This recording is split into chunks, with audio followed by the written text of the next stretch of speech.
Hello everyone, my name is Clemens. Welcome to the podcast Clayver, a podcast from the Clayens group highlighting inspiring women in the plastic industry.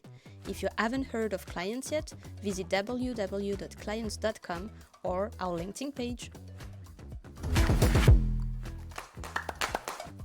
Clayens' DNA is built on strong values: trust, reputation, integrity, and rise. With this in mind, we have launched Clayver, an initiative aimed at developing gender equality, inspiring women in their careers, their confidence, their networks, and positioning clients at the workplace of choice for women building their careers in the plastic industry.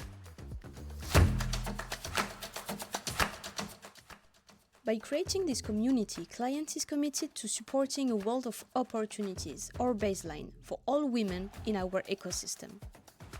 Our ambition is to offer equal opportunities to everyone, everywhere. Clayver is a quarterly podcast with a short format, giving a voice to inspiring women. Welcome again and enjoy!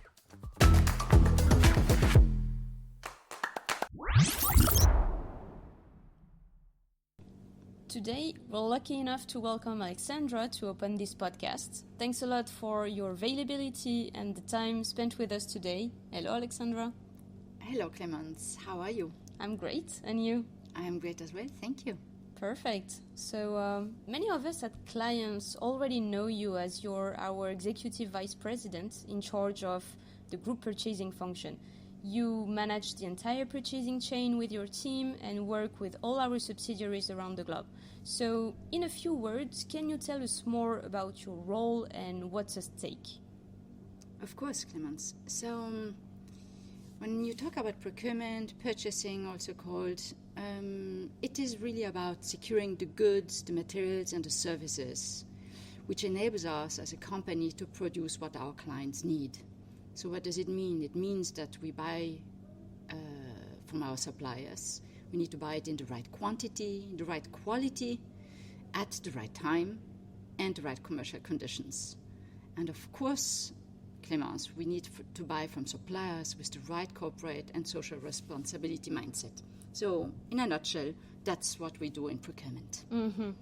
You must have a lot on your plate, obviously. We do.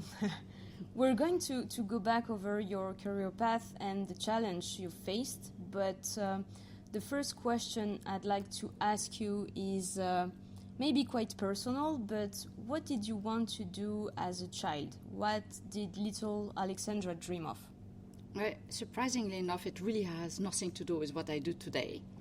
But to understand that, when I was at school, it wasn't usual actually to encourage women to pursue scientific or technical careers. So even though it would have been my preference, I pursued my other passion and wanted to become a ballerina. Oh, wow. Okay, so you were dreaming of ballet, and today you're working in the plastic industry. So what brought you there? So obviously, as I said, I always liked more technical fields, but my journey in this career is quite unusual, I admit. It really started with my strong interest for technical and mechanical matters, and so as soon as I could, I bought myself my first of many motorcycles and started working on it with my father, who is an engineer, and as well with my friends, of course. That's when I realized that I definitely needed to find a path back into a field where technology and engineering dictated the mindset of the company. Mm-hmm. So I first started working for an Egyptian group who hired me for a job in US.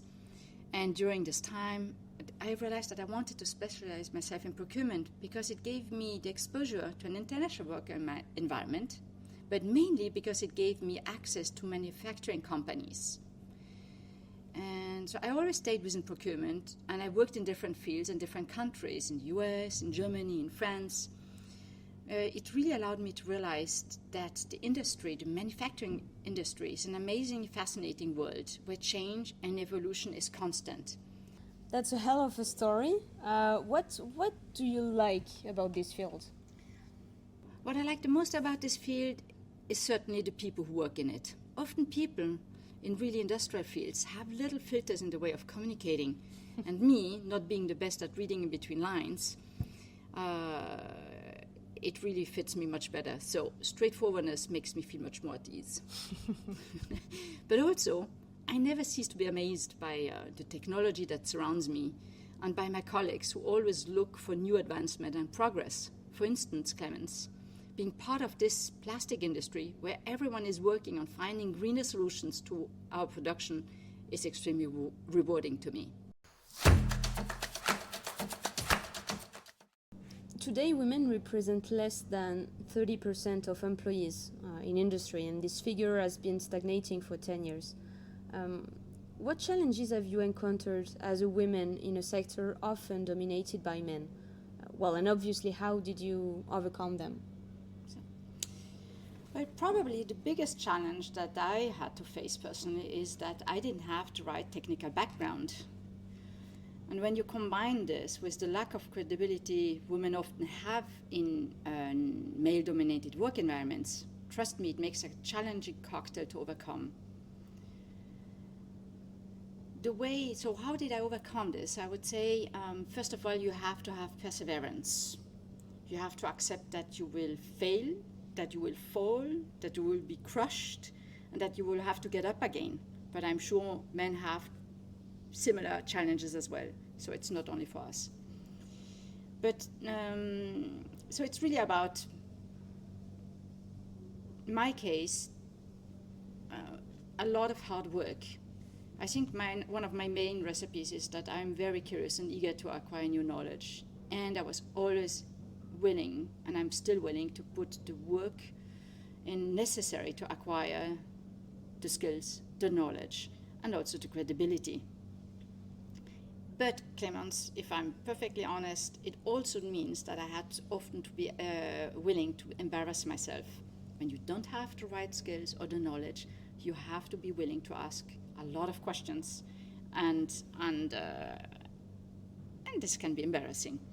So yes, those are two of my recipes, and I would say, lastly, when you realize that sometimes you don't have the right skills, or you don't have the right credentials, or you haven't acquired the trust of your colleagues yet, what I often did is I just looked for those people in the organization that had the knowledge that I was missing.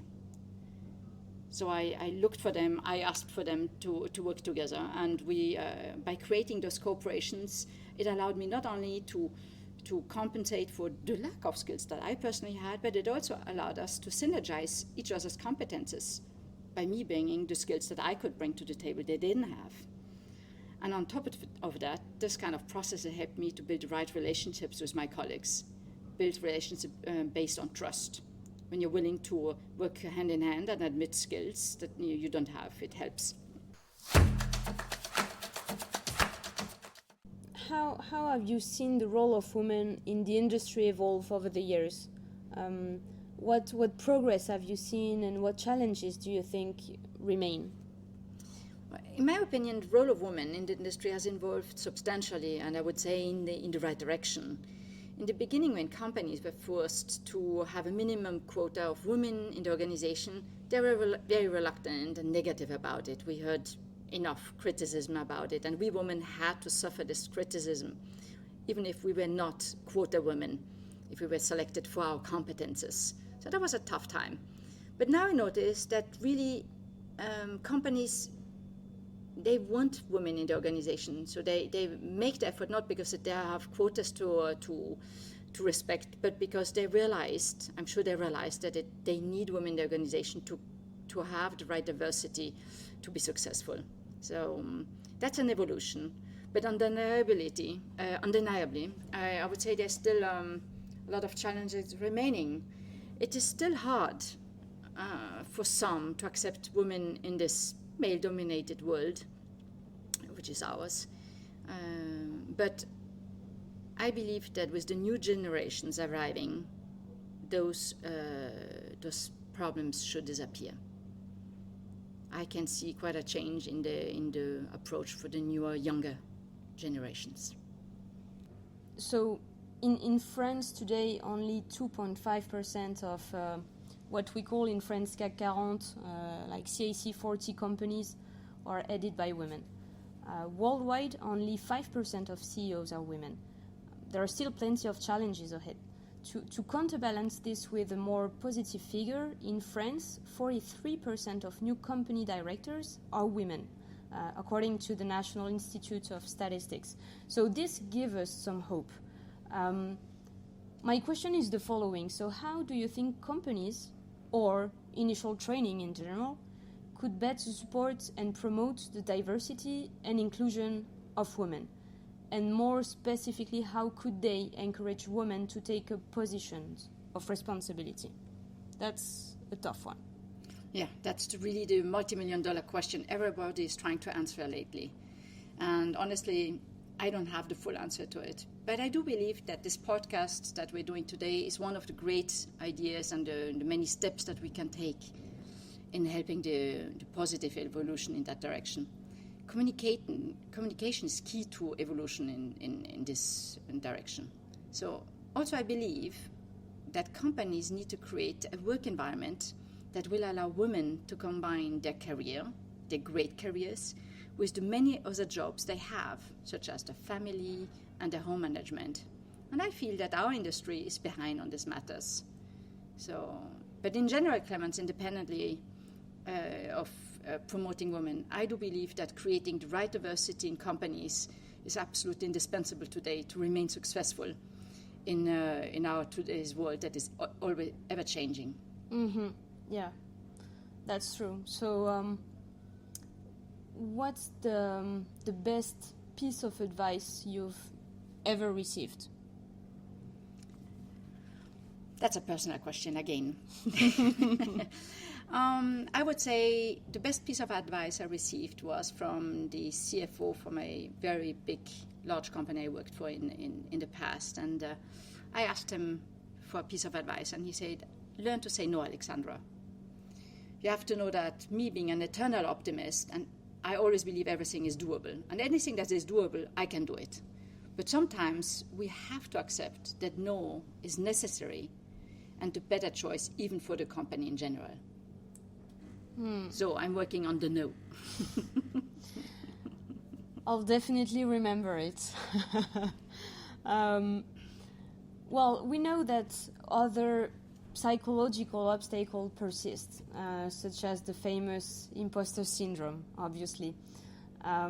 What advice would you give to young women entering the job market today? That's a very good question, because I do believe that the imposter syndrome is very typical to women, more typical to women than to men. So if we talk about it, I want to tell a story concerning this famous imposter syndrome.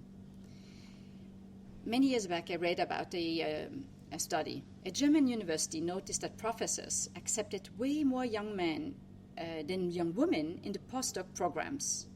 And the university decided to do a research on reasons for this phenomenon. Why are there more male students accepted than female? The result actually was surprisingly simple and frustrating at the same time. During the interview process for the postdoc positions, when asked about their knowledge or skills, the male students respond with confidence that they have the knowledge. On the contrary, women with the same level of knowledge will reply either negatively or say having only a partial knowledge. Obviously, the professor would choose the candidate that seemed to be the best fit, the one assuring them they had right competences. And if I was in their position, I would do the same. So, to all those women who are trying to be modest about their level of competence or knowledge, or who want to seem polite in their responses, please remember that the other person applying for the same job will show confidence and determination. Mm-hmm. That would be my advice. That's interesting. So if I sum up, your advice would be bolder. Be bolder and trust yourself. Mm-hmm. And make sure that you let the person in front of you know. Yeah.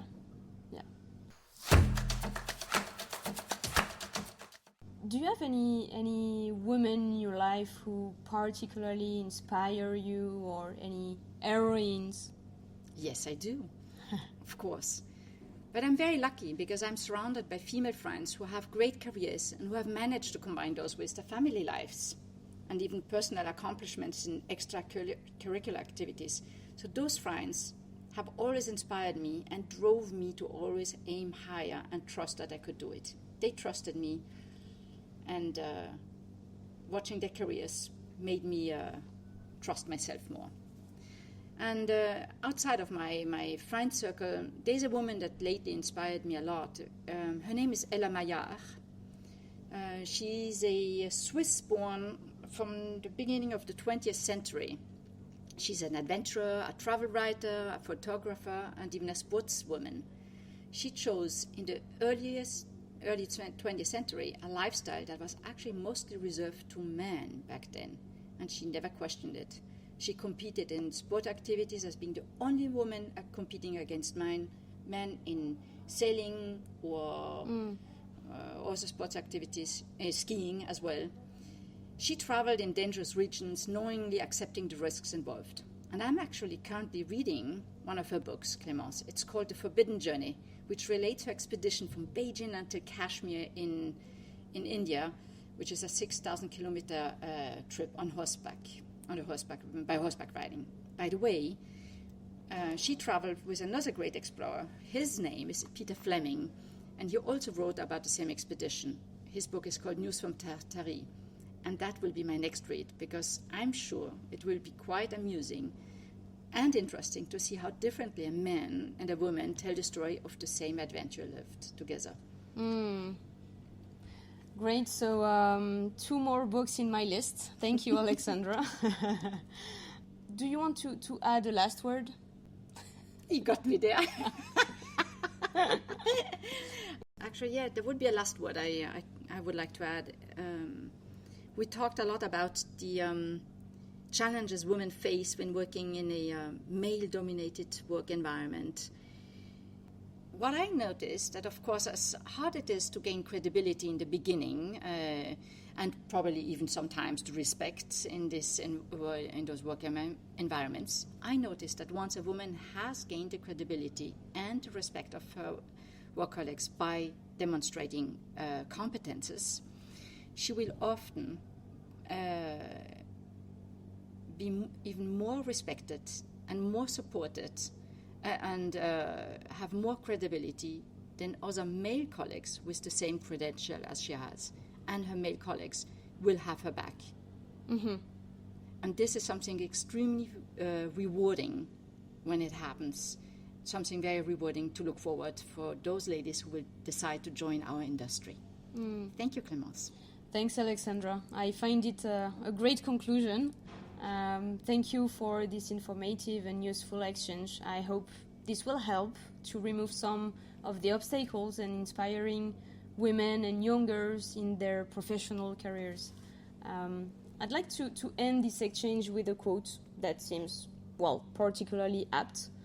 A quote from Kofi Annan: "Gender equality is more than a goal in itself. It's a prerequisite for meeting the challenge of reducing poverty, promoting sustainable development, and building good governance." That's some food for thought.